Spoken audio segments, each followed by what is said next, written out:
leftovers, sugar-free, made with stevia extract. So it's not sweetened with sugar.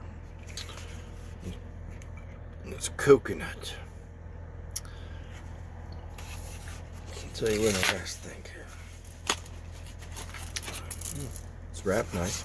Comes in a cool box so you don't break the chocolate. I always be really careful with the foil.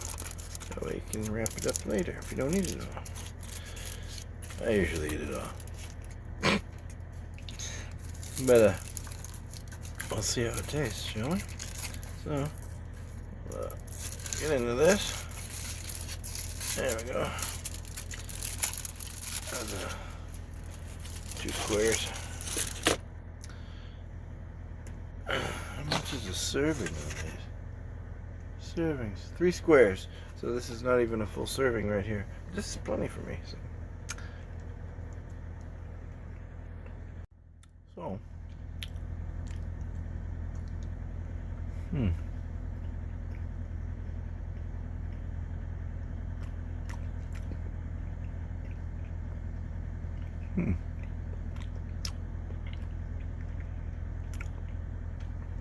Will it satisfy your chocolate cravings?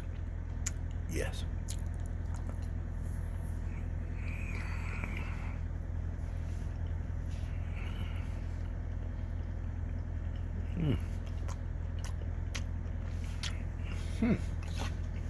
It was really good.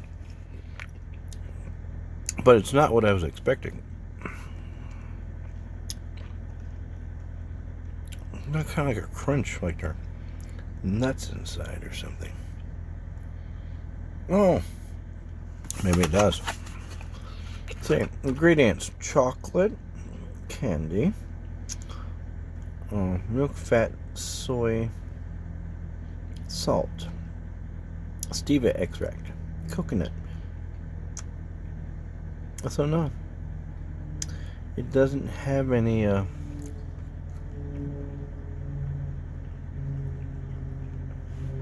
nuts.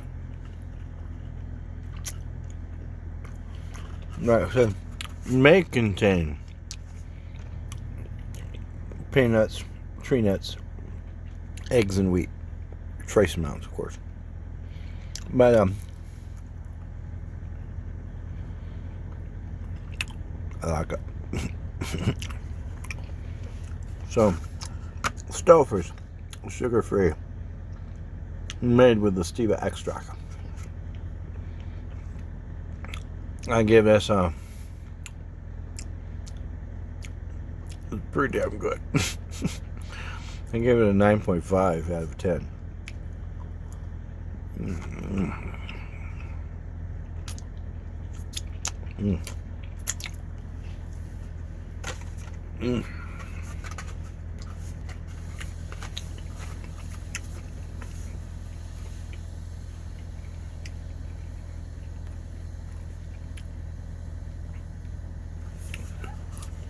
That made me feel happy inside. So, definitely worth it. I'm not gonna eat all this right now, but definitely very good chocolate. And that's our review for the day. Now we go back to our regular scheduled program. Yeah. Hey, thank you guys for watching. I hope you liked this video. Yeah, we'll do more keto food reviews for all you guys that want to cheat, but you really shouldn't. So these little products help stay on the diet. And me personally, I've lost about 50 pounds on this keto diet, so I stick to it. And I'm not there yet, but I hope to be soon. You know, I'm down to 231, all the way down from 287, and I'm trying to get down to 210 or so. So it's working for me. So you guys have a great day. If you like these, let me know. So thank you.